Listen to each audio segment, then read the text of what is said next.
Welcome to the Golden Feather. Grab a pint, a plate, and pick your seats. Your hosts, Virtek and Chibi, are back from their latest adventure.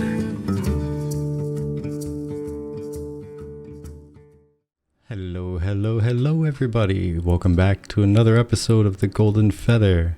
Today is the 2nd of September, 2022, and this is episode 137. Can you believe it's been that long? 137. That's crazy. Anywho, it is called It's All Roleplay, because we have our guest, Anduin Kayvaan. How are you today, Anduin? Yeah, not too bad. I'm happy to be and here. What does roleplay have to do with you? What does roleplay have to do with me? A bit of everything. It's what I do when I'm not going out PvPing or PvVing or PvEing. So yeah. PvXing? Yeah, PvXing in general, yeah. All right, and as always, we also have the lovely and talented Chibi. How are you today? Hello. I'm doing well. How are you? I'm hi. Oh, fantastic. Oh, that is Excited. A face reveal. Look at that glorious face. Right? It's I mean, about as real as you're gonna get at the moment. You gotta wait for the official. Yeah, sake of space, and then also, we're waiting for our portal into Vera to work properly. So I'm sure you'll get a much better face reveal then.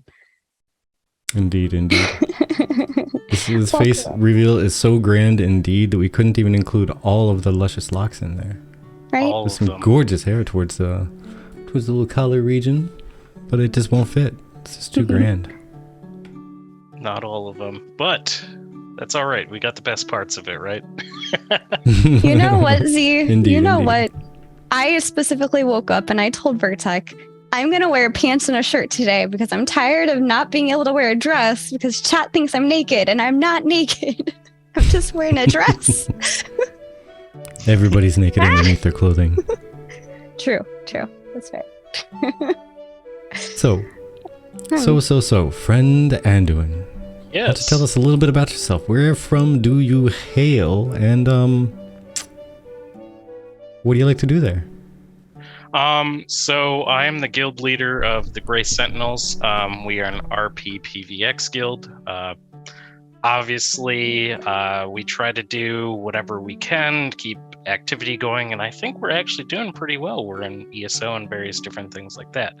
I'm also the co-founder of the AOC RP Discord community. We just reached over 600 members like a week or two ago, so we're looking to grow. And a big thing is we always want to bring in new people, even if you're a noob when it comes to roleplay, have no idea what's going on. Come on in. We have lore discussions. We have good times. Make sure to come hang out. So everyone's very friendly there. So, but yeah. That is what I hear. I may or may not have heard that guild name a time or three in the past couple of years. Definitely seen a whole bunch of people putting out little art commissions and such too.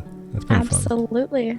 Yeah, I mean, if you look at half of the art pieces that are shown on the live stream are all GS pieces, so nice. It's always funny for us to look there and see that our little symbols just hanging out there. So, but yeah. Very nice. So, for those that aren't really familiar, what is your goal within Ashes in terms of your RP PvX guild? So for our guild, kind of the primary goals are, number one, we want to foster a kind of friendly space for role players to excel in. Obviously, we do realize that Ashes is going to have PvP in the game, which is why we are taking PvP very seriously. We have PvP members in our group, some of which who both PvP and RP, as well as those who just strictly PvP. So we do plan to get involved with sieges. We are going to be pushing for a castle because of our membership size, as well as probably hiring out our people for mercenary work for other guilds and stuff like that. And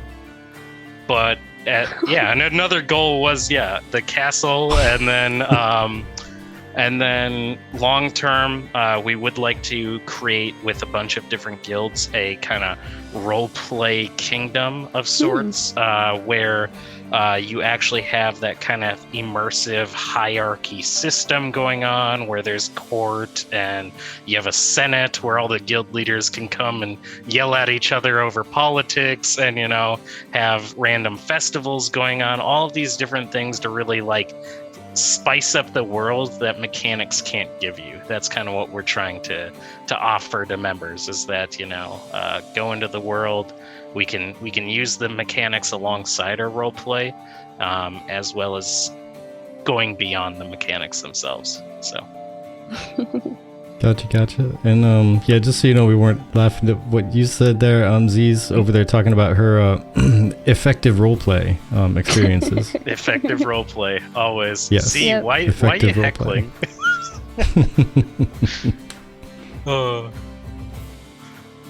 But that's why we love Z around here. Keeps it interesting, right? absolutely. Okay, that's really cool, actually. And Yeah. I just read Maiden Lynn's comment. yeah. It is. It's PvP in a different sort. Yeah. I mean, it's not a lie. Not at all. So, I was gonna say I might need some protection occasionally when I try to go out to gather herbs. So having that might be nice. Yeah, no, I mean, that's one thing that I kind of approach the game with is, as I tell all of my members, casuals and our hardcore players, is, we want people to feel secure in the guild, to have people to rely on. That's the whole point of being in a guild, is to, have that community. And I think, a big reason in the last, 10 years in MMOs is I feel like guilds have kind of lost that community feeling, that family feeling. It's just a place to get stuff done, and you don't actually create any long-lasting bonds that you had in the old days. So it's true. I mean, even going down the heavy RP path where there was lots of housing in some older games like UO, and they would actually go through and build guild houses with different wings, with different styles to the wings based on what division of the guild usually has their meetings over there and whatnot. And I used to really love that, and that really took the entire guild scavenging some supplies and getting things made and whatnot to get some of those decorations that were really, really intensely either expensive or time consuming to obtain. Yeah, I mean, ESO, for example, it's the perfect example of the end game is fashion and furnishings. You're playing the game to furnish your house out and get the coolest looks. So I think role play has its place in the MMO genre, and I think a lot of people underestimate how much role play communities actually help MMO communities longevity, if you will, because role players like to buy all the cool stuff on the stores, we're whales. So I mean, if you think about it, RP does make up 1/3 of MMORPG, so absolutely. So yeah, that's fair. I almost wanted to say half, if not all. No, I was just counting letters, that's all. Yeah, that's fair. That's why I was technically. Which actually brings me to our question of the day. What is your favorite game story moment, or for you, our peers out there, what is your favorite roleplay moment? So for me, I think my favorite moment, at least for roleplay, would have to actually come from Elder Scrolls Online. We had been doing the like a long campaign, involved like hundreds of people across many different guilds. I think dozens and dozens of different events that we had going into battles and different things, and all kind of led up to once the campaign was over, we had this huge festival. And we actually kind of broke the server or at least crashed the area we were in, because we had hundreds of people all in the same spot. We had a dueling tournament going on. We had a date auction going. We had horse racing, all of these different things. And like, it was cool to see all of these people in the same area, role-playing the same story, experiencing this together. And, I love that part about community, when community can come together and experience something like that on that grand of a scale. So awesome.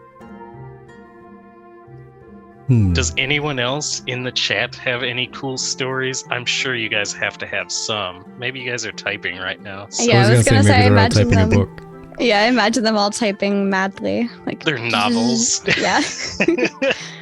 It'll be 30 minutes in and someone will finally post. It'll all be posted. It's going to be copied and pasted like post after post. Yep, absolutely. So how about you, asker of the question? Oh, you're going to put it on me first. Okay, I think you're just buying time. I mean, I have one, but it's really short. I mean, maybe I should do mine just to get it out of the way. It's only short because I don't want it to spoil anybody who hasn't bumped into it, but definitely the end of Final Fantasy X. That's the strongest I've ever wanted a sequel for any game in my life, because there's no way they could make it end that way. And it wasn't in a that game was crap it ended that way. It was in it got me in every single one of the feels. Yeah. And I sat there going, no, there's no way they're going to end it like this. No, there's no way they're going to end it like this. And they did. Oh. And then 10-2 came out, so it was okay. Yeah. Well, for me, it was End of Endwalker. Kind of started like Final Fantasy has a good way of getting you to feel like you are part of the story, including the part where you can add your own dialogue into it. I didn't feel so much that way with WoW, especially seeing like how, well, literally like multiples, as Steven put it, like you're not going to be the champion, but you're going to be one of many who are going to help make the world a better place, kind of thing.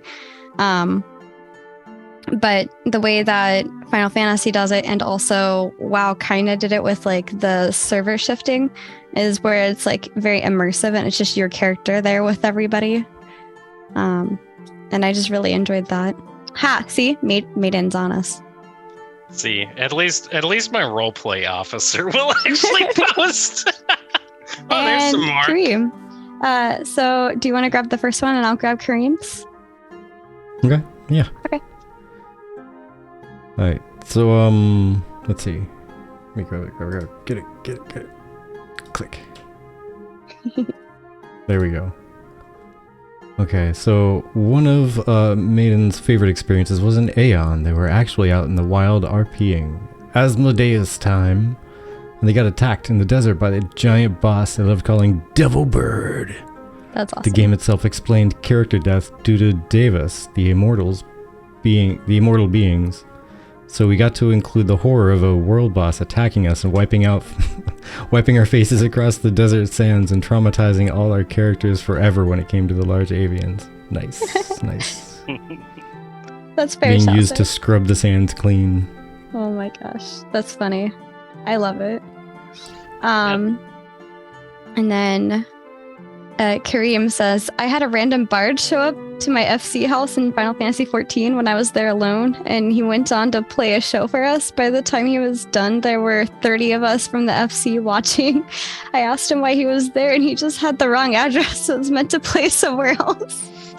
I love awesome. it. Oh, that's great. We actually took a swinging telegram, just showed up and threw chocolates at the wrong person. Right? Yeah. There's actually a few bards out there that like to do that, where they'll like come in, they'll write their own lyrics to songs and like, you know, play different things. And it's always funny because a lot of them are like, they're quirky people, so they just show up and it's always a good time when they're there. So.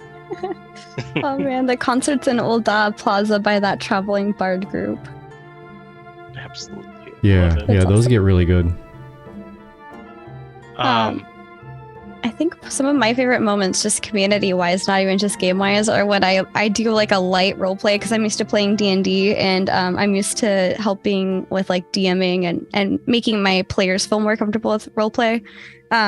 So I will, what I call, sometimes lightly go into light roleplay, where I'll just kind of tease as if like this is a whole roleplay thing I'm doing, and then, you know, get back into real life right after. And one of my favorite moments was actually today when I joined the Dunehold Guild server, because I was trying to grab like links for them for future stuff. And I was like, hey, sorry, I don't really speak Dwarven very well, so if my translations aren't coming through, like, I apologize. But I kind of speak Common. I mainly speak Elvish. Sorry if that offends anyone. Anyway, on a more serious note, do you have any links? And then I had some very interesting responses. I loved it. Aye, laddie. Aye, laddie. You know, one thing that Maiden pointed out in their little story, it is that lore piece for, you know, death. The RP community has been kind of looking at, you know, the spark with the goddess of creation, how we are actually just reborn every time we die, and that's like Stephen's explanation. So interesting. Yeah, a lot of us are kind of trying to figure out how we can have, you know, consequences when we can just be reborn. So yeah, sorry. Vertek, if you want, I can read this one, but Zara just tagged you in the Discord. Oh no. Uh-oh. With a cosplay request. Oh no. I'm kind of scared. I don't know where this came from. I gotta fix something though. For those of you not in the Discord, Zara says, at Vertek, please cosplay Wesker from Resident Evil. Oh, he could pull it off. I can see it. I could. Think I could. But Marl Skidit? Do I have that right? Yep. As one of my ESO characters had been captured and was being interrogated about some political cloak and dagger nonsense, they asked who was the mastermind behind the plot. My character. It was a dark elf. Name Nenya. Interrogator. We need more than that. Nenya who? My character. Nenya business. I love it. And Captain Redbeard says, Vertek, please grow your beard and RP a badass. Well, I can do at least one of those two. The other one may get me in trouble. This is probably weak in terms of RP. Oh, let me grab yours. I just saw it. Whoop, whoop, whoop, whoop, whoop, whoop. Captain Redbeard. There we go. Says, this is probably weak in terms of RP, but we're setting up for a giant PvP battle on SWTOR, and I used the speech from Braveheart word for word and screamed freedom as we rode in. You know what? I mean, as long as you're having fun getting part of it, I mean, roleplay is roleplay, you know, right? Even if it's just a little bit, so. Right. Okay, yeah. I could see Wesker from the games. I don't know who Wesker is. I've actually never even played Resident Evil or seen it, so it was fun role-playing with you too, Kuryu. Full meta? Nice. Yeah, I know people are usually anti-elven people, so I just tread lightly wherever I go. But I was totally reading out in my horrible impression of a dwarven accent, word for word, the reactions I got. It was the highlight of my day. I enjoyed it. I just imagine now, like, little shorts of Chibi tries to speak Dwarven.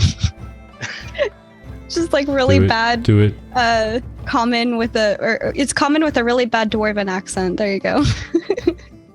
Well, I was gonna say you gotta try to speak with a dwarven accent, but it has to have an elvish lilt to it. Lilt. Yeah.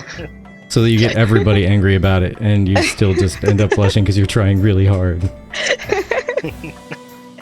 Club Penguin RP represent. Nice. One thing I've never tried doing is LARPing, but there's a couple of places that I've seen online that kind of brings in LARPing with like a Ren Fair atmosphere, and I kind of want to go to one of those. Are you talking about is it the FCC? No. It's the ones where they actually like have full contact, full plate, and they like live like it's the Middle Ages type of thing for like a week or something. The one I was thinking of has quests and stuff that you actually have to complete, and you do it in character. Ooh, that could be pretty fun. Yeah. Example. I don't know if I can give an example. Too on the spot. I like going to Ren Fair and seeing the Star Trek away teams, Doctor Who and Stormtroopers. Nice. Society for Creative Anachronism. The one I think it's the one in Utah. Skulliver. Ooh, Mavi came up with another one, if you want to read that one. And then I think we can go into map chats. Yeah. Oh, yeah. There's plenty to talk about there. Plenty to talk about. Oh my. So. Nice. Mavi. Was it Mavi? Mavi? Yep, Mavi. I don't know what kind of A. Could just call them Coffee too. Coffee's in there. Coffee. I mean, coffee is life. Therefore, gotta be a good person. Just saying. Right, so I had a memorable one in ESO. An old guild and I had an RP event where we assaulted a Daedra fortress in Cyrodiil, which is the PvP zone. Well, needless to say, my guildmates at the time were not the best PvPers. We got attacked. And instead of fighting back, they just post their death in detail and their final words. We all made new characters and restarted the little group we had. Death by RP. Love it. Bom, bom. Love it. Yep. Thank you, Nerer. 14 months. Oh my goodness. Cheers to you. Been around a little while. Yeah. Do you want to do like a real quick announcement, or did you want to do that at the end? Which one? The one about the Discord and the Twitch subs. Yeah. Go ahead and do that, meow. Okay. So everyone, I know we've been saying change is coming soon, and some of that unfortunately has been pushed back due to other people, but we think we are in a great position to start unveiling some of what we have to talk about. So whether you know it or not, we kind of did that over the last week within the TGF podcast patron only section. So make sure if you are a Twitch subscriber that you have your Twitch and Discord linked so you have access to those areas. And we will be asking your input over the next few months on some of the things that we're working on, because we really appreciate you helping us, and it's because of your support that we were able to even do some of this. So please keep an eye out on the Discord. And for those of you who may not have been able to financially support us, to us, support goes far beyond financial. If you've been here since pretty much the beginning, like T Elf and a few others, we also will be reaching out to you pretty soon here with some feedback of our own for that. So please keep an eye out. And we're very excited to kind of bring you into the fold a little bit and get your opinions. So very, very excited. Yes. Any changes we make and anything we do, we would like it if we ended up steering in directions that you prefer. And Overthrow has requested that we hydrate. By the way, the new TGF coin is from Vertec. Vertec did it, so if you like it, toss a coin to your Vertec. I need to maybe redo it too. I think I might remove the gold coin part and just make it a feather. Yeah. Because it doesn't stand out a whole lot. It's too tiny. I can't. It's not a request drink. Okay, goodness. I cannot grow. Redbeard wants you to grow a beard too. Yeah, I can't. Thank you, Kathy. I'm glad somebody went with it. Toss a coin to your tavern. The meat flows up plenty. Speaking of, I don't know if you guys caught it, but it was Anduin that introduced the podcast today. So, yeah. I'm sure my members probably zoned that out because of all the times I'm talking. So. Intro? What intro? I didn't hear a thing. TL, thank you so much for the cheer. We appreciate it. Thank you, TL. Much appreciated. Means a lot to us. So, map changes. My lord, are there so many map changes? What map changes? I didn't know there was a map change. I zone out for tips. Nice. Well, for one, kind of tripled the size, and I actually have a fan focus for this too. Somebody made a meme of Steven casually tripling the size of the map. But this is kind of something interesting. Oops, sorry. Thank you so much for the Prime sub. Thank you. Much appreciate. Super appreciate it. Kicked off. Yeah, cheers to you. I also just, y'all somehow have gotten it down to be like a certain percentage when it starts somehow. There's a number that repeats. Thank you, Alexia. Thank you so much. But what was I gonna say? Oh yes, political map. And I felt like this would be interesting, Anduin, for role players. Let me just pop this into chat for chat to have access to. So basically this is posted from Tall Rot on Reddit. My brain is blanking. In light of the new map reveal, I was wondering if someone is already planning to create a political world map. I always loved those in Darkfall and Eve. Just putting it out there in hopes for someone with the necessary skills to make it a reality. Even better if Ash's political map would be interactive with guilds, being able to advertise and link to their respective website. And then they link some maps for examples. So, funny thing about this, the roleplay community is already planning to do that for the roleplay server. Nice. We'll be putting out, like, the areas where kind of guilds congregate, making sure that we know where all the vassals are, have interactive things so people can find even things like where taverns are on the map or where the best blacksmiths are, various different things, We want to do this because we want role players to have that immersive experience, to be able to find role play across the world and not just at their local tavern or at like the RP hub. We want the entire world to be role play, at least on the role play server. And honestly, just knowing how many role players that are coming into this game, there's gonna be thousands and thousands. So I think we'll be able to fill up a server on our own. So I'm looking forward to it. What I'm hearing is sorry, go ahead. Oh no, you first. I was just gonna say what I'm hearing is an unofficial RP server.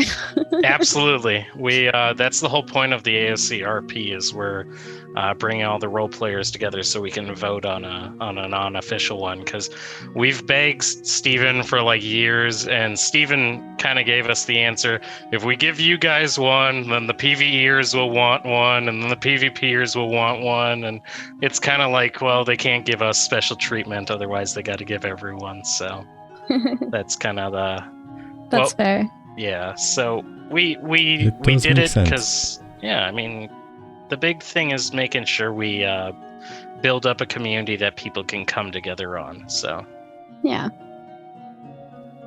and down the line, I'll say that our long future plans do include something involving maps, and we might be able to use some connections on all the servers, especially if we have a full server full of people. Kind of get some information from you. So we can talk more offline, so we're not giving away secrets on the stream, but down the line. Mum's the word. See, mum's the word. It's like sharing the toe of the Tolnar. The toe of the Tolnar. Ashes already is a PvP server. Yeah, it is. Basically PPX. Maps, you say yes. They did a lot of changes to the maps. But also we are trying to figure out like these things that other people are interested in, right? Like political maps, roleplay maps, these kind of things. I feel like it's important because, I mean, at the heart of Ashes is Pathfinder, right? It started as a Pathfinder homebrew that turned into its own digital video game, right? So, who else enjoys Pathfinder? People that play tabletop roleplay games, people that like role-playing in general, so things like that. And I feel like to not really surpass, but to ignore the roleplay aspect of the MMORPG genre is just kind of a big thing to miss, you know? Mm-hmm. I want to know where all the Starbucks on Vera are going to be. I'm sorry. I don't know. Well, there's going to be one in our tavern, don't worry. It's going to be on the far end of the bar. Oh, I figured we'd have like a more specialized coffee barista. No, it's just a Starbucks. they rent out a space in it. Hopefully we can lure in like the first person to create the name Starbuck. Yeah. That'll be our barista. It's all Dunkin' on Vera. Oh no. Coffee is going crazy over coffee. Oof. At least I know to stay on Sanctus then. Just just saying. Was he side note, I lovingly call Vertec a basic bitch too. PSL season comes out and he's like, pumpkin spice latte. Yep. I'm not big on the Starbucks, but yeah, telling you, the pumpkin spice, it rules my world come fall time. Pumpkin spice everything. But they should write a rap song about that. Oh gosh. Should you though? All spice everything. Yeah, do it. So this other one is from Cast Gaming 2018. And it's about each race having its own starting area. So it's more of a picture, I guess, about maps, the map and the races, rather. Thank you guys so much for the level 1 hype train. We appreciate it. Yes. Your support means the world to us. Run some pumpkin spice and bacon. Yeah. But they have some different areas on where they think the starting gateway is, because you can choose your starting gateway regardless of what your chosen race is. And I think this is just his idea on where he thinks the races and the zones are in general. So, like, the Western continent didn't really change really much. Like, a few peninsulas were removed and, a few biomes were shifted around, but not too much. Where the Eastern continent, that Elven starting zone was shifted to the east side of the Eastern continent. Right. And then I think the Renkai or the Orc, I think that was moved from the north all the way to the south. Just kind of... Yep. So, because like where he has Empyreans written, I think that's where the Renkai and the Vek are going to start, because that's called the Asian biome. And well, what are the Renkai? They're Asian orcs. So, and then what we've seen of the Vek a little bit is kind of that tundra-esque things or mountains. So, I mean, what's right next to the Asian territory? You have the mountains right there. So I don't know. I think that's kind of where I personally think they'll be. But I mean, I can't imagine to see like the cherry blossoms and stuff of like the Asian territory. I think it's going to look absolutely gorgeous. That's the one I'm kind of looking forward to seeing. And the enchanted forest where the elves are like that. I think those are going to be amazing. So Yeah, absolutely. Absolutely, yeah. I think the Enchanted Forest, I'm guessing, is going to be somewhat like back in APOC, like that area that had all the underrealm below it. Also had a little bit of fancy looking forest stuff above on land too.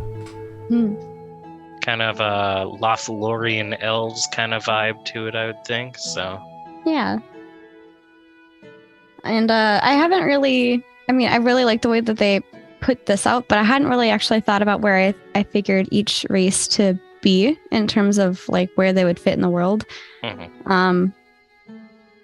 But I think this is a nice perspective of what a few options could be. I tend to just imagine like the Nikua, for example, being very coastal. A lot of the coastal areas could potentially be that. But then also I thought it'd be really funny to see like Nikuan styled housing in the middle of a desert. Thought that'd be interesting. Tundra too. Yeah. A little thatch cottage, like just hanging on for dear life in the wind. Yeah.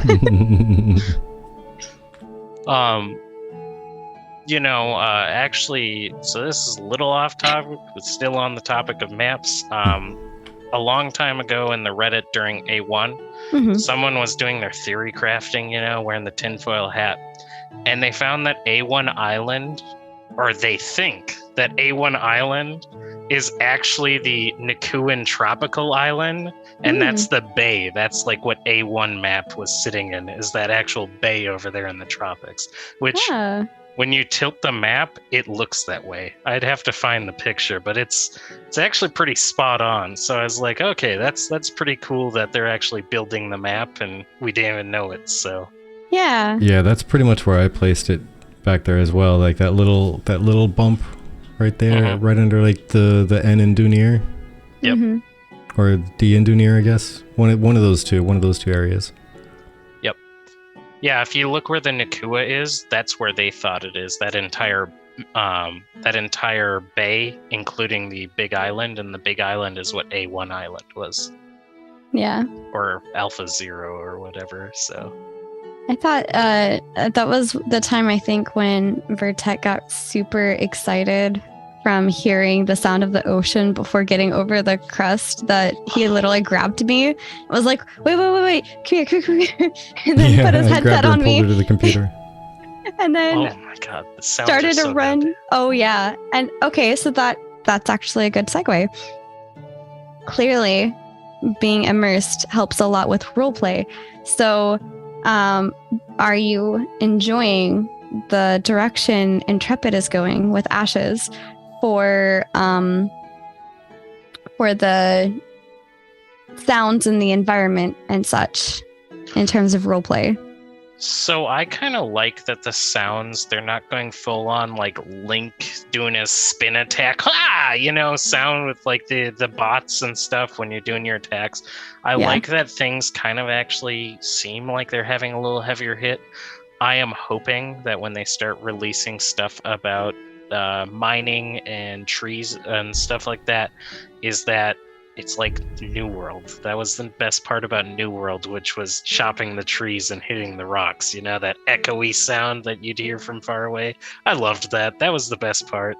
But as far as like sounds and stuff, the music's going to be immersive. I mean, Bear McCreary is a genius. Every single game I've ever heard the soundtrack from, the movies and whatnot, it's all amazing. So I have no doubt that the soundtrack is going to be stunning and it's going to be perfect for what it is. So yeah. But yeah, sounds are great. I agree. I hope the rest of the sound design is going to keep up with that, so that they blend in just as smoothly and seamlessly with just the world that you see, or don't see for that matter. Question for you guys. When it comes to like movement of characters, which do you feel is more important? The shadows or the sound? Sound. Sound, right? I would say sound. Yeah, I kind of actually look at sound and timing of the sound. Like, does it match up with my footstep? Right, because like I've always, because that's what was wrong with A1.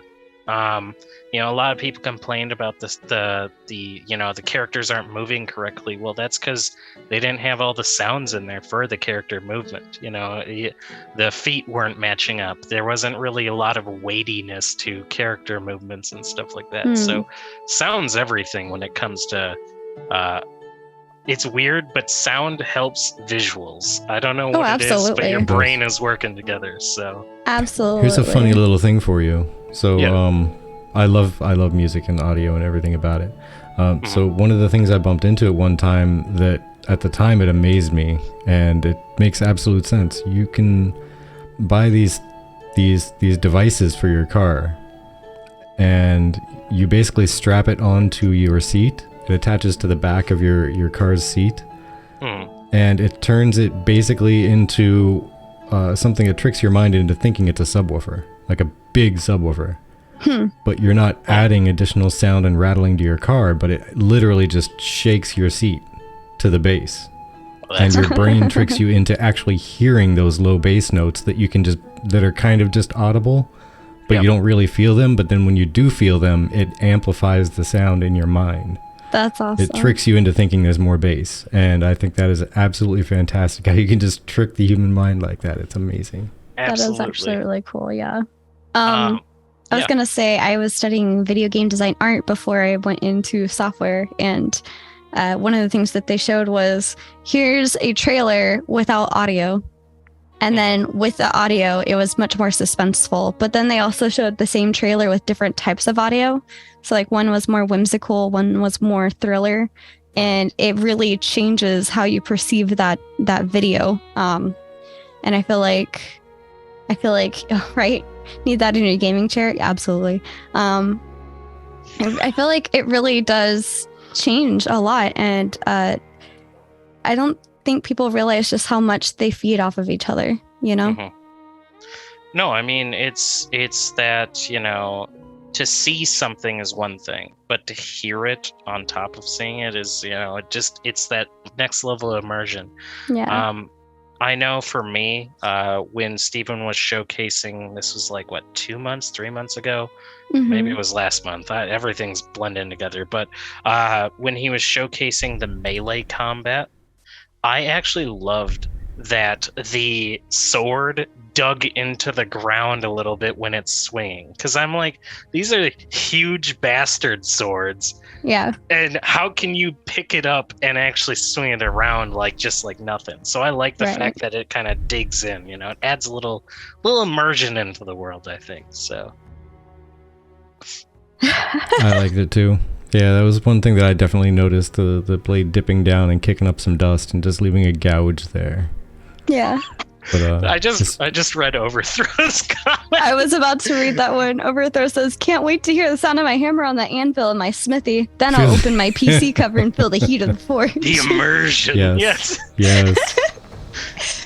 See, that's also that falls right in line with what I was going to say about the shadows versus audio, because when I'm playing a game and it's got high-end graphics, shadows are usually the first thing I turn off. Yeah. Because it increases performance so much, and so I don't miss the absence of them. So that's why for me there was no question at all. It's the audio for 100% that's more important. Yeah. With the upgrade to UE5, though, I'm curious to how well that the game will perform now. Because with UE4, I know I had a bunch of members that were testing out A1, and their computers were handling it pretty quick, or pretty good, even the ones that had shittier computers. But with UE5, they're going to have so much more tools to kind of condense all the files to make it run smoother. So everyone keeps saying, "Oh, I'm going to need a supercomputer to run this game." I really don't know if you will. Yeah. Sorry, I love Kareem just continuing on with that. He's really just getting into that that immersive role play. Immersion! Absolutely. So the next topic that we have is caravans, and I have open world here, but it's open world, open ocean, etc. And let's see which ones. Is there any one of those that mainly pulled out interest to you guys? Of the topics listed. At least for my guild, with the open ocean, like the open PvP on the ocean, that actually made my guild more interested in naval content, because we want to be out there, fighting the pirates. We want to be out there, doing that PvP content on the ships. So, I know that there's a bunch of the roleplay guilds. It's kind of a mixed bag with the roleplay guilds. Some of them are like, oh, I have to PvP, but others are like full bore. They're like, yeah, I'm gonna become a naval guild now. I want to go fight pirates or be pirates, so. Right. Hey, just saying, IRL Pirate Con is in Florida, I think. Yar. Yeah, there's a couple of them actually. That's pretty great. Apparently, it's labeled one of the best Renaissance Fair type events that there are in Florida, at least. That sounds like a blast, actually. Ooh, thank you, Overthrow. Overthrow says it's worth checking Steven's response in the YouTube comments for the last monthly live stream. He clarified the open PvP rules a little bit. All right, I'll try and dig that up here real quick while we're talking then. All right. And while you do that, I think I'll bring us in the direction of corruption system in relation to the auto flagging for the OpenSea. Now, I'm curious, how does that affect you as a role player? The corruption? So my guild, I would say, because we are planning to PvP heavily, doesn't really impact us as much as it would probably smaller roleplay guilds or roleplay guilds that aren't so heavy into PvP as ours. What I will say is, I personally think, as far as the corruption system goes, it's a good measure to limit griefing, because, as I always put it, I find there's honorable and there's dishonorable PvP. If you're a ganker killing a bunch of level 10s, is that really PvP, or are you just an asshole? And then when you have guilds versus guilds, squads versus squads, or just there's one guy who goes into the other high level area and he's picking fights with the other high levels and stuff, I find that that's good PvP, and Steven has iterated this so many different times, and I feel like a lot of the hardcore quote-unquote PvPers always overlook this. Steven talks about meaningful PvP every single time. And what he deems meaningful PvP is caravan fights to get those resources, sieges to change the world, and castle sieges to take over for your guild, as well as, various different things on the ocean. Never once has he ever referenced that ganking is meaningful PvP, or that, when he has talked about killing someone out in the world, he said it's a risk versus reward. You're going to be punished for killing some random person who's unflagged, but there might be some benefit to do that. I know one thing my guild talked about is raid teams. Does your raid team kill anyone who gets near you when you're in the middle of a raid, to protect your raiders so they're not getting ganked mid boss fight or whatever. So, I think there could be meaningful reasons to go red that aren't, just, killing people for the sake of killing. So that's a good point. Yeah, I definitely agree with all that. No, in response to Diggs there, because Diggs says open seas appears to be meaningless PvP. There are no objectives. But my thought on that is that getting to those islands that are across the open sea are the objectives. Getting goods and such across the water to the other continent for sale is the objective. Because I went and let me go ahead and pause this video here and scroll down to the comments. Because in the comment here, it's basically saying that there are going to be quite a few objectives and things you can do, like gatherables and other water-based, like naval content along the coast, outside of the open seas. So you can still do stuff. It's just getting things from one content to another. I mean, well, that's not different though. When you think about it, that is an objective. That's one of the objectives for world PvP on the land as well. So that's very much an objective on the open sea. It's going to be crossing the open sea in the same way it's going to cross the open world. So there is a different type of objective-based PvP in that aspect, because you're 100% at risk, and you're not really. Yeah. Yeah. Well, that's the only reason it's different, though. It's still objective-based PvP, though. It's not 100% meaningless. It's still objective-based. I kind of view it, I don't know if you guys are familiar with Sea of Thieves. I know it's not an MMO in the traditional MMO sense, but PvP is kind of meaningless in the game. But if the boats you're killing can drop rare gear, if they can drop supplies, if whatever, that's the whole point why you PvP in Sea of Thieves, is to get what they're dropping. You're a pirate. You're stealing the PvEers stuff. When they worked all day to go farm up chests and stuff like that, you're going in to go blow up their ship and then take all the treasure chests for yourself. So I believe, like you were saying, that there's going to be these islands that you have to go to, and that's where those rare resources and stuff are going to be. As well as where maybe those rare bosses are that, they drop certain resources. And that's why you'd want to kill the random ships that you come across that are in those areas. Yeah, I think open seas PvP is going to be meaningful. I mean, sure, you're probably going to have those, pirate guys who just run around and just kill ships, no matter what. But I don't know. I can see a lot of use coming from it, so. And Wesley says, per the lore, I'm pretty sure there will be at least one legendary relic and an ocean boss. Mm-hmm. But bring on the Kraken. Yeah, I mean, I can see your point there, Diggs, for sure. It is different. Auto flagging, or actually, in actuality, it's kind of the absence of a flagging system, right? They just remove the flagging system, so it's just you do whatever you want, and it doesn't calculate anything. Yeah.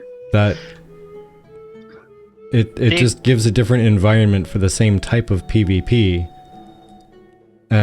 objectives, let's say. But you just have others, which is a higher risk, which means, in theory, some of these other islands are going to be a higher reward. And also the things going from one continent to another, there could be quite a few things that don't exist on one continent and can only be brought from the other. So therefore, that is your objective-based PvP.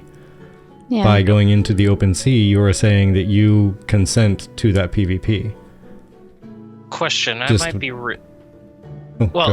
this is to go along with what we were saying. I think I might be remembering this wrong, but I remember Steven talking about in raid bosses, in hunting bosses and stuff like that, gear is not so much what you're hunting when you're going after these bosses. It's more of you're going for the rare resources that they drop, so your crafters can build them. Am I correct in that? Yeah, I believe I heard that at some point as well. Yeah, so with that case, that means waiting at a raid door for the raid team to come out with all their resources and then killing them to get a chunk of those resources is something that can be viable, which I think the same thing will happen on the open seas, because the PvP guilds will make a list of the known PvE guilds, the guilds that raid and do these things, and they're going to follow their ships, and they're going to wait for them to kill the bosses, and then they're going to kill them and steal all their hard work. That's what I think is going to happen. I could see that. However, I agree with Kareem. I, for one, will also be keeping the stone beneath my feet. I definitely do not have was it water sea legs. I don't have sea legs, so I will be a land elf, not a water elf. For anybody wondering, the water looks lovely, I'm sure. I may be persuaded occasionally to board a boat, but it will not be doing so alone. But yeah, I don't know. For me, I feel like oh, if I do that, that's going to be such a horrible accent. I don't know if I should even try. Do it. Get your sea legs, Chibi. Arg. The ocean is the place to be. Yar har fiddle McD. You may enter the water unwillingly if you board a boat right. That's fair. Oh. So, sorry. I just wanted to respond to that one thing, just from Diggs there. You lose fewer resources on death. Half normal death penalties and not corruption. That's less risk. Well, the risk is in the person trying to run products over the sea, right? And it's actually more risk because, for one, if you lose less resources by dying without fighting back, typically, right? That's typically if the flagging system is in place and you actually have to opt in and flag in to be a combatant.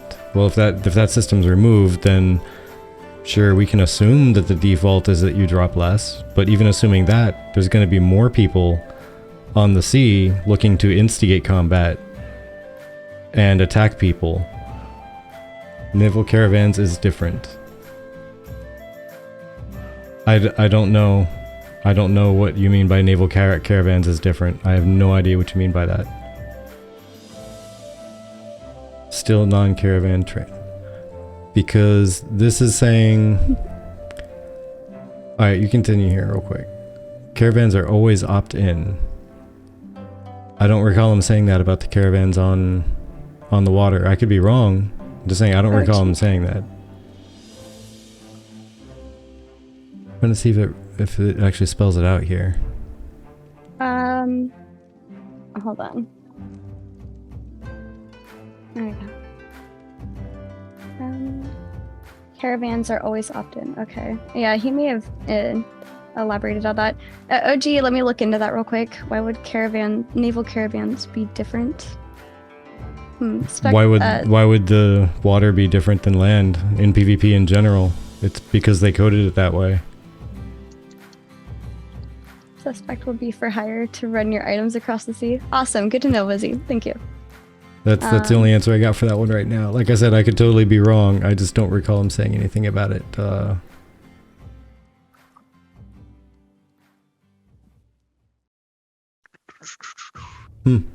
Player death. Non-combatant who dies suffers normal penalties, which includes XP debt, skill and stat dampening, lower health and mana, lower gear proficiency, reduction to drop rates from monsters. Dropping a percentage of carried gatherables and processed goods. Combatant player who dies suffers the same penalties, but half the rate of a non-combatant. So I just looked up on the wiki caravan PvP. So if it's the same as land and water, the caravan defenders will always be flagged. That's just how it is.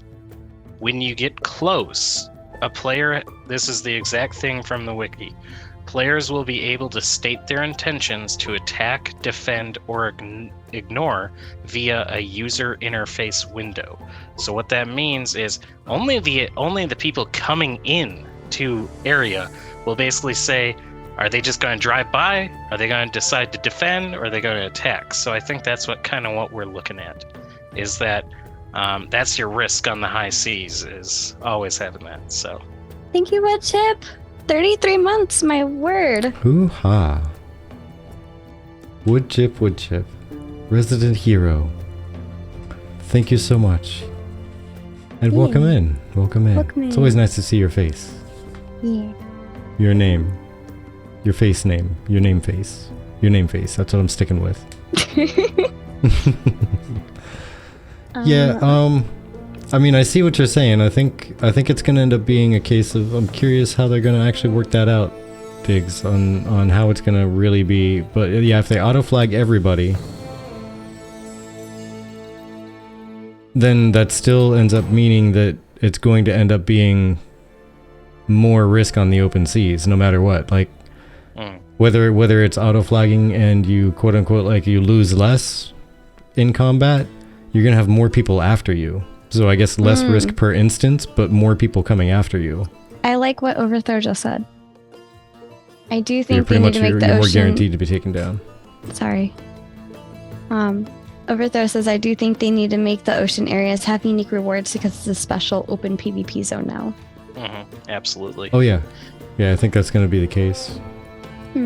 Well, yeah, Diggs, so let's say you have if you run a caravan and you're defending and running it across the land, and you have a 20% chance of somebody attacking you and taking it down in a normal area where they have to opt in, and they're not going to have, protections of this and that and the other from a bunch of other people being around and maybe helping them succeed or whatnot. On the open ocean, anybody is out to murder anybody, right? So there's going to be more people that are definitely going to be all about going after you because they're just drawn to an area where it's open no matter what. To me, I would see that as there's going to be more people there hungry and hunting is the big thing. Yeah. A normal caravan going across the land, they might bump into a caravan. They will bump into a bunch of people, but they may or may not be caravans. If they bump into anybody on the ocean water, they can attack them no matter what. So they are going to be there, and they're going to be hunting, looking to fight. I like this conversation. It is almost 8:30. Oh my. I did want to make note that Anduin has plans with his guild after, so we have a little bit of time before Anduin needs to leave. But is now a good time to make a minor announcement and then official announcement later? About the post show? Yeah. So, I'm going to grab some of these from you guys, and we are going to actually have a special edition post our normal podcast today. So, I'm going to grab these. These are interesting, but I'd like to keep the podcast going. Mom's cutting us off, and I just got here. I'm not cutting you off. I'm liking where the conversation is going. I just don't want it to overtake the rest of the podcast specifically. Yeah. I got a little bit carried away just trying to nail down what we were talking about because I was afraid I missed something in the text there. Absolutely. I was like, wait, what? No, what I miss? I'm sure we could have a whole entire 5-hour discussion on Caravans. Absolutely. There's a reason why this is a whole, I have a ton more under the Caravans and open world / ocean section than I do anything else in today's topic. So, but there was actually something else from the forums talking about why the open seas and Caravans are such great and important systems to Ashes. And I'll share that with that.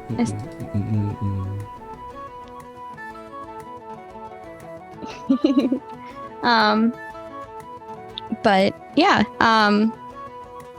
I think without these, there wouldn't be much to drive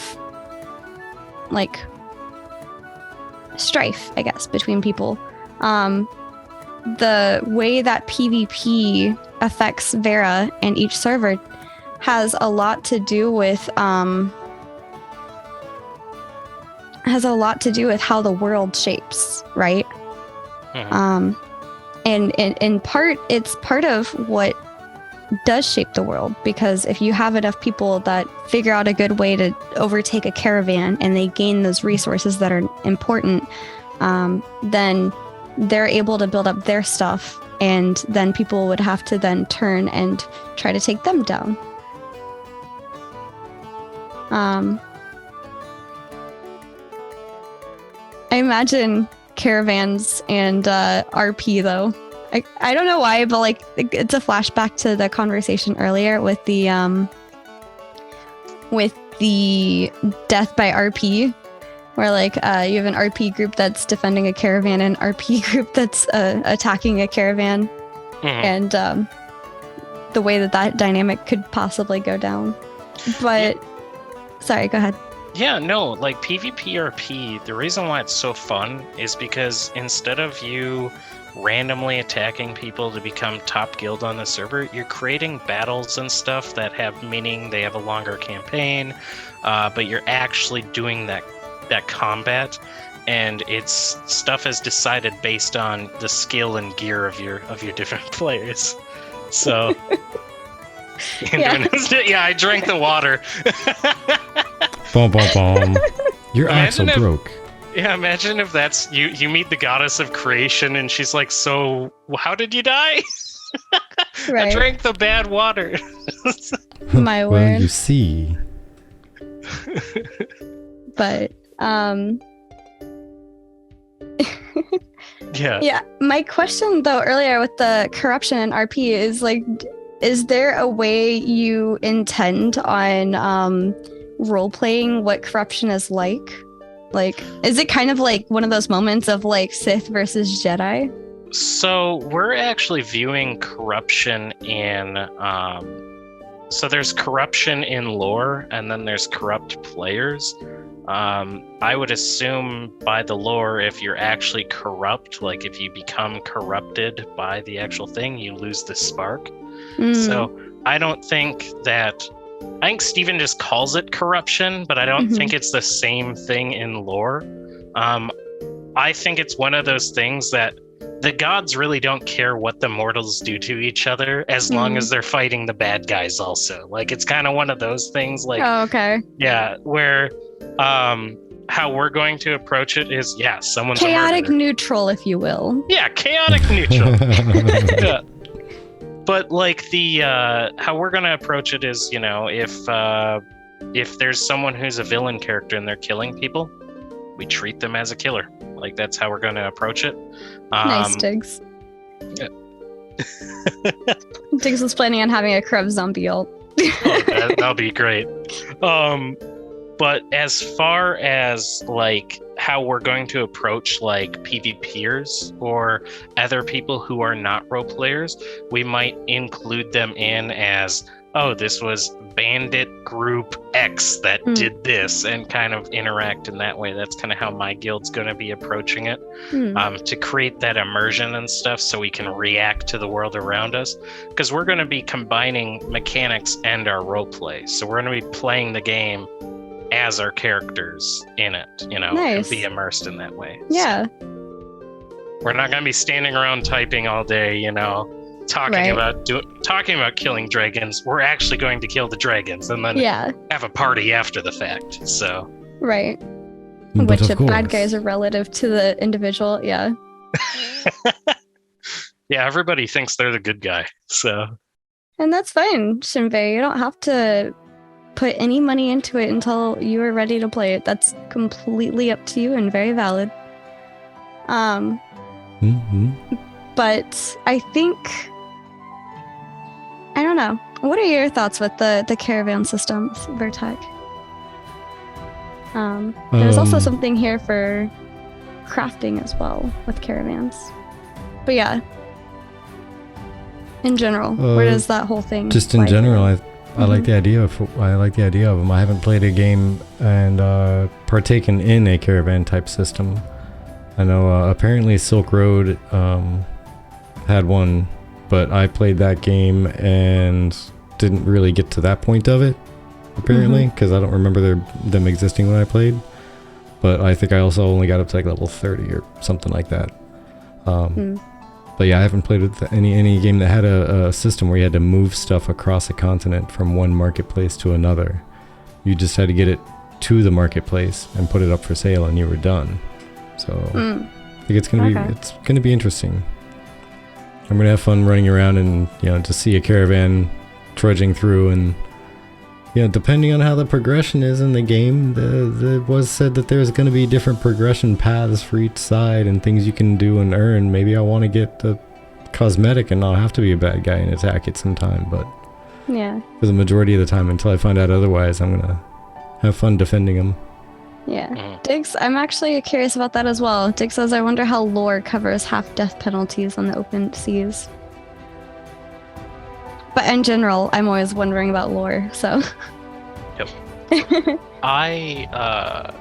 When it comes to the defending and attacking caravans, I was actually interested to hear that Steven is actually going to have some sort of like buffs and debuffs based on how much you defend or attack, you know? Like if you're constantly raiding caravans, like that's going to actually have certain traits given to your character, as well as if you're just a protector. So I thought that was actually another level of the caravans that I'm actually really curious to see. Yeah. Yeah, me too. So much, to be honest. So much. So There's much. a lot, yeah. So many layers and so many things to dig into. Like, I'm really curious to see how the little societies are going to play out. Absolutely. Yeah, I mean, look at that vassal node structure that they just came up with. Like,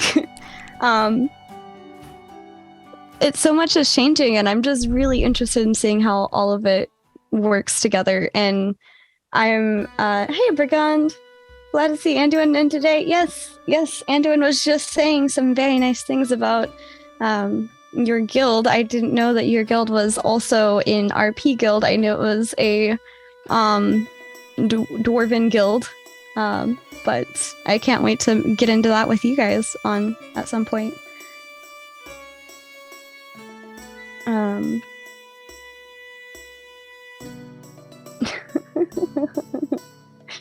What ship? I like that. When Steven said you couldn't move resources in an airship, if that means I have a flower in my pocket, can I not get on? So adorable. But yeah, I don't know. I'm kind of excited. I think there's a lot of potential within the nodes, within the corruption system, within the RP community. I'm very interested in seeing how everybody interacts with it.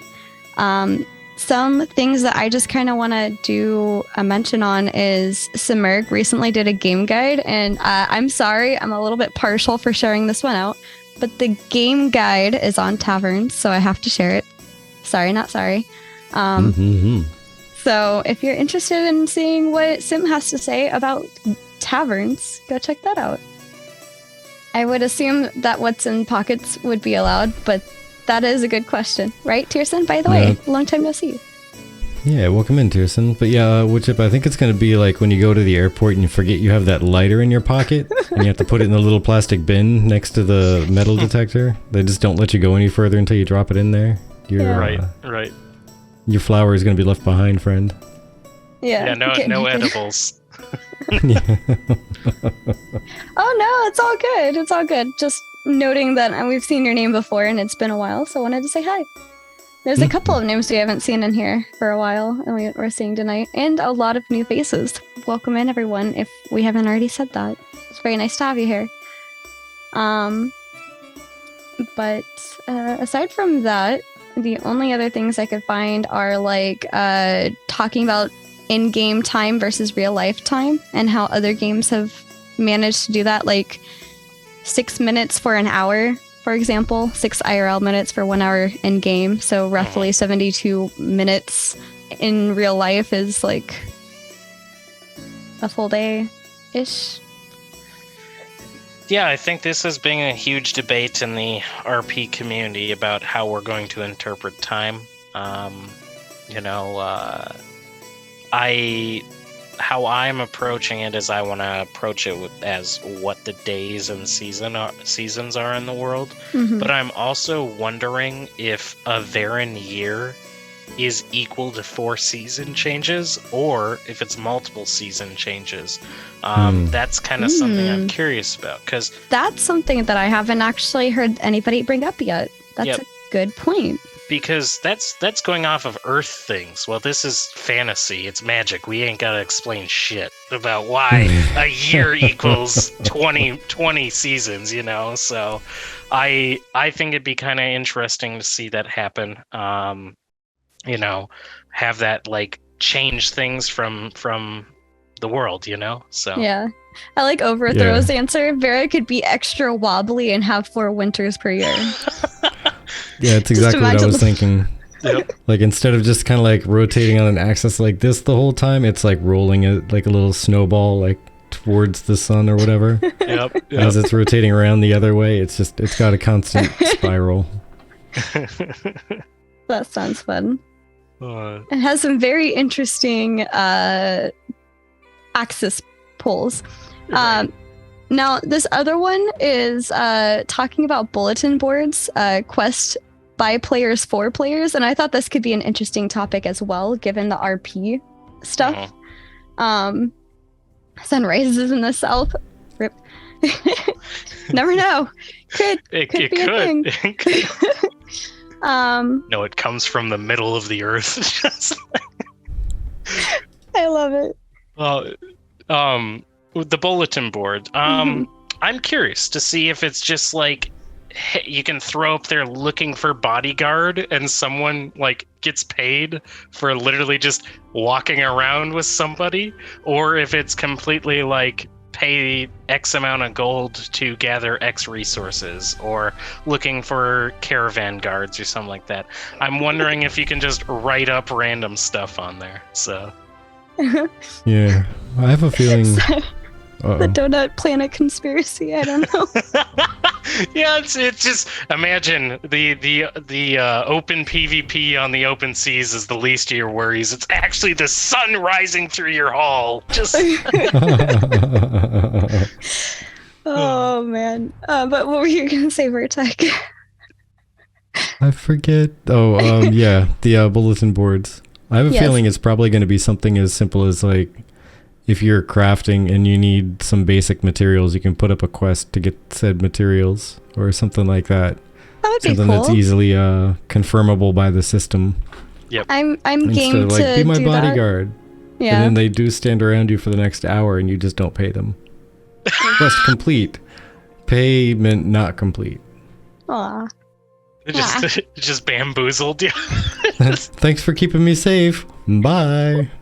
Log See, out. and that's my thing is I'm wondering if it's also going to be like a hiring board for caravan defense. And Kareem also just said, I would love to see a system that allowed players to create quests for others that include money and item rewards. So like going along with that idea, like, hey, I mean, when you play Munchkin, and I'm like, hey, Vertek, if you'll help me fight the baddie, I'll give you like one of my treasures. I get 3, Yeah, like hiring an adventurers guild because you're a solo player, but you have a shit ton of money. Yeah. You could hire groups to run you through stuff. Yeah. That could be a cool bulletin board thing, I think, Yeah. I'm hoping for stuff like that, Yeah, exactly. I don't know. There's a lot of really interesting things that could come out of the bulletin board. We need a Balin or Bodger in at least one node in the game for references. I mean, I would probably just use an aquatic mount if I wasn't auto-flagged. Probably won't have to worry about sun glare beneath the surface of the seas. That's true. This way it works like a contract, so either side can't betray the deal. I like that.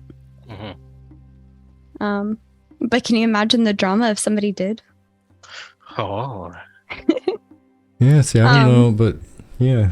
I guess it would depend on the quest they let you submit. Yeah, that's... You break your side and you're automatically flagged for an hour. Just so then the mercenary you just hired to protect you can just murder you outright. Pray I don't alter the contract further. ... Yeah, I was just gonna read that one. Oh, I'm sorry. It's still a Korean. Go ahead. Do it. I want to hear it. Pray I don't alter the contract further. Oh, I love it. The drama. The drama. Can't be a quest, but could be a task. True. Mini task board, I guess you could call it. So, bring me a shrubbery. One thing I'm curious about, that I always like to talk about, is the companion app that Steven wants to make Mm-hmm. for Ashes. What is your guys' thoughts on it? Because, like, for me, I think it's kind of cool that I'll be able to talk in game with my guildies when I'm at work or something like that. Or I think he talked about having, like, being able to, like, control your guild bank or do, like, little mini games and stuff so you can, like, craft and stuff away from your computer. That would be cool, I think, because, I mean, sometimes, like, Vertek and I go for hours to, like, see family, and we're away all weekend, so being able to pop open a mini game and be able to craft a little bit would be fun, I think. Right. Yeah, see, I am torn on it only because of, for one, I like the idea of being able to be useful on my character while I'm not at my gaming computer. Because if I'm traveling or whatever, I'd like to be able to do something. I mean, I'm trying to make money in the game. Let me do some crafting while I'm chilling. My laptop is not strong enough to run the thing, and the internet here surely isn't in the hotel. Right. So, am I useless for a week? What if I have to go and, take care of somebody because of, whatever reason they're sick and 2 weeks I gotta be gone taking care of grandma. I'd like to play my game too. But at least it's not something that's going to keep you doing, Gotcha games. Yeah, doing like the gotcha thing, or like for that matter, keeping you competitively rating on a phone versus a gaming computer or something. It would be weird. But the only reason I would be kind of wishy-washy on the companion apps is just because I know there's going to be so much drama about what if I can't touch my phone even. Well, oh god. Yeah, you're always on. Yeah. Yeah. I know the one thing that I thought was really cool is they're adding a lot of guild leader and officer type stuff onto it, like calendars, pings you can give out to people in game, guild those bank I think control. Are amazing. Yeah, those are all amazing. Like guild features absolutely amazing. Yes. I love that I won't need to use a third-party thing for the game. I can just use everything in the game. I love that. Like it makes it easier, I guess, on a guild leader or officer's plate. So. And as Coffee says, it would be nice to be updated by my PvPers when I'm at work. Keep tabs on the node security. And then Comfy says, "We ain't telling you nothing." Just saying, how great would it be to be at work if you work close to home and just be able to go, "Hey boss, I gotta run home for a bit. There's just something going on I gotta take care of." Just make the quick jaunt home, log on, go in, smash some faces, get back to work. All right, I'll stay late today. It's fine. Did what I had to do. All the people that work from home now, it's just like you get a little ping on your phone. Oh, better open up Ashes for 10 minutes. Did you want to go ahead and go into showing some of the content creations from the community for Fan Friday? Yeah, let's see what we got. Gotta smash some skulls. Did you guys, as an unrelated kind of note, did you see like hang on, I gotta beat this boss or whatever, and then they like beat literally their boss? I love those memes. Okay guys, I'm back, sorry. Were we meeting up? Barbasanti, welcome in, by the way. Is there a forum post for wishful spells? Because I want prestidigitation. Oh, I love that one. That's a good roleplay one too. I don't know. Maybe you can make one wood chip. But while Vertek does that, I'll go ahead and kind of dip into more of expanding on the announcement that I gave. So we're deciding to try out tonight our idea of having our podcast and then taking a 15-minute break and then coming back and just casually chatting Ashes some more. We have been hearing your plea of Chibi, stop ending the conversations. Chibi, if you end in an hour, I'm gonna be mad. Like I've heard. I understand. I got the message. And we've made time a TV ender of joy. See, I have a title. we've heard your pleas and requests for longer streams, and while we also need food, we also wanted to be able to put time aside for you guys so that we can chat more casually and let our guest go if they have to go instead of keep them hostage all night. But yeah, so just as a heads up, when we go to wrap up, we'll be taking a 15-minute break and then we'll be coming back. So we'll let you know when all of that is going on. But some of the stuff that we found for tonight's Fan Friday are mainly memes. So I'm sorry, but not really. And then one art piece from Cynical. So I really love seeing what the community keep hypnotic faxies. Well, see, then we're gonna need to expand our freehold because we gotta house more people. Yeah, and it just becomes a whole thing. Just a hassle. Testament, welcome in.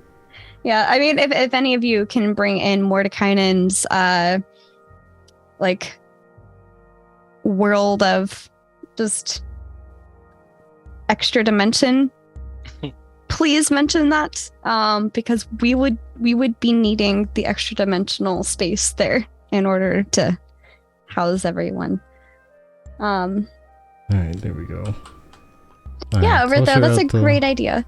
Sorry, go ahead. Oh, toss out this one for those who haven't seen it yet. Oh, just while the conversation's going. Yes, thank you, Sappho. My brain froze for a second. But yes, one of the cutest creatures. This is by Cynical Bean. And so happy I picked that one up. It's adorable. It's super cute. I can't wait to see. Do you think it is bioluminescent, correct? Yes. Okay. So I can't wait to see that. Bioluminescent gerbil / chinchilla / flying squirrel looking creature. Absolutely. Were you guys kind of surprised that the Tolnar did not glow? You know, I didn't even think about that. Because they're in the Underrealm and everything glows. Like, I was just like, yeah. Gorgeous and so adorable. Agreed, Celexia. None of them were smiling, though. Maybe the whole inside of their mouth is glowing from eating that stuff all the time. Maybe that's something that you can add in as a racial bonus. Right. Oh my gosh. I just got some headcanon in mind now that there's Halloween Rave type horde. Events. Yes. Sorry. Where that's exactly what happened. They'd be in deep, dark places and they would chew the bioluminescent stuff out and just grin with big old toothy grins. Scaring people as much as they can with that. Maiden Lynn says rave horns or glow horns. Rave hordes. Actually, speaking of glowiness, though, the Veyloon lore about them having that, like, they're going to have, like, cracks in their skin to show off essence, that's cool. So. Oh, God, yeah. What is that all about? Holy moly. The eyes are kind of glowing? Maybe. No, like, they're going to actually, I think it's in there in the last stream, Steven talked about that they're going to actually have, like, breaks in their skin. The Jinn, yeah. Yeah, the Jinn. Yeah. I remember bumping into that little snippet audio and hearing that said. I was just curious, like, what exactly that's going to present as, how it's going to appear when they finally get it in place. Yeah. It's going to be bananas. Honestly, I love how all of the races are going. I think Ashes is really making the races their own. Like, it's not just copying other things, and that's awesome to me. So. That's one of the things that I said on behalf of TGFTavern on Twitter, is that I love how unique all of the races are, while still having, for the most part, that still, like, call back to the typical of that race. Obviously, there's like, exceptions to that. Nikua, that was a really nice improvement. Then you have the more dragon-like. The scales on the Renkai. Oh, I love them. And then the big bug-eyed Vec are also cool. Yeah. The bug-eyed Vec, those are weird. Oh, I know, right? Oh my goodness. Are you glad that they made them not bug-eyed so much? I mean, I'll welcome any Vec. Any Vec is a friend of mine. They're all family. If you go back far enough, it's fine. We're all brothers and sisters. They just look really weird. Okay. That's the weird mountain part of the family we don't talk about. Those are the cousins, okay? Yeah, the cousins. Same Pearson. They don't come to the family reunion. Yeah. So, one thing Bergend and I were talking about the other day that we thought would be kind of a cool little thing to make the Dunir unique compared to other mountain dwarves is maybe giving them like a Rocky Craig look on their knuckles or their elbows, like kind of their points of contact. I just saw the Steven. Oh god. This one's titled Steven casually triples the size of the world map. Yeah. Oh god. Sorry. I love the Steven show you the world or whatever song. Oh yes, I have that one there too. That one's good. I went to Nerdy Hammer in the smithy with their bare fist. Oh, I could see that. What if we just replace their hands with hammers? Oh gosh. But yeah, there you go. This one, I'm not gonna play it on here just because I don't have it set up to isolate the browser audio. It's gonna get a whole bunch of mess and echo and stuff. So yeah, I'll leave it not making audio. The Vec are what race again? They're the Mayan Aztec orcs. Orcs. Yeah. Okay, yeah. Kind of goblin-esque. People have kind of compared them to. I'm asking because Dapizu was saying the Vec are goblin type. Yeah. So you have that correct. Seeking support. And then obviously we cannot overstate how amazing the Pyre look with their branchlers and stuff like that, so I'm a big proponent of the branchlers. Signing up, absolutely. As long as I am also not included in that for being mistaken as a dwarf, because I am indeed 4'10". I am not a dwarf. I'm just a very short Pyre. Thank you. That is the end of my speech. Dwarvish elf. So if you're almost dwarf size, but you have the pointy ears, does that make you a pointy punty? Oh gosh. I'm not getting into this conversation. Don't tell the other elves you tossed me. But no, I literally am that tall, you guys. That for real is my height. She be a small. I am a small. But yeah, I guess to kind of wrap up the announcements, just as a reminder for those of you that are subscribed, whether you've been gifted it or not, please keep a lookout and make sure you have your Discord and Twitch accounts linked to get access to the TGF patron part. We have some feedback we'll be asking for over the next few months, and would really, really appreciate your feedback and direction. Additionally, we are hoping to expand our days that we're streaming to include Monday and Sunday as well. And tonight is just part of that, where we're hoping to do a after podcast party. I don't name coming eventually, but name to be continued. Yeah, but we're hoping to do that, and be a bit more chill. Look at some of the stuff more in depth that we haven't been able to do on the podcast with you guys. So, yay, more streams! Yay! Yeah, and guys, thank you for having me on here, by the way. It's been fun. Of course. Absolutely. Thanks for joining. Definitely had fun. Yep. And it's always nice to have an RPer's insight, and especially an RP PVX person's insight. Yep. I do enjoy, we were just chatting a little bit before the stream about how, ideally when you're playing D&D and stuff like that, you're technically fighting and you're role playing that you're fighting, but when you're actually playing MMORPGs, you're literally doing the fighting that you usually role play. Mm-hmm. Yeah, absolutely. So I really like it. Well, friend, did you have anything you wanted to plug on the way out the front door to your event? So two things. Obviously, if you are interested in the AOC RP Discord or getting on the eventual RP unofficial server, make sure to join the AOC RP Discord. And then also, if you're interested in my guild, you can see my Discord tag there. Please reach out to me. I can give you more details about it. Like I said, we're looking for both our peers as well as PvX focused people of all sort.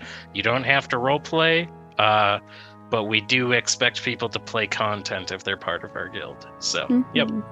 Do you want to throw me your Discord? Because I just have the guild recruitment and the website. Guild recruitment and website. Yeah, that I actually don't send out the invite to the Discord. Gotcha. Yeah. That's our vetting process. There's some hooligans out there. That's absolutely fair. So you heard it, folks. The Discord invite is you got to talk to somebody. Okay.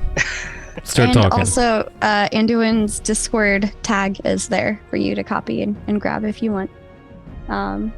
Yes, as I accidentally found out, Kareem's Dune holds for some good RP as well. And All right. yeah, just as a reminder, our guest is gonna have to boogie, but we're gonna be hanging out. So yep.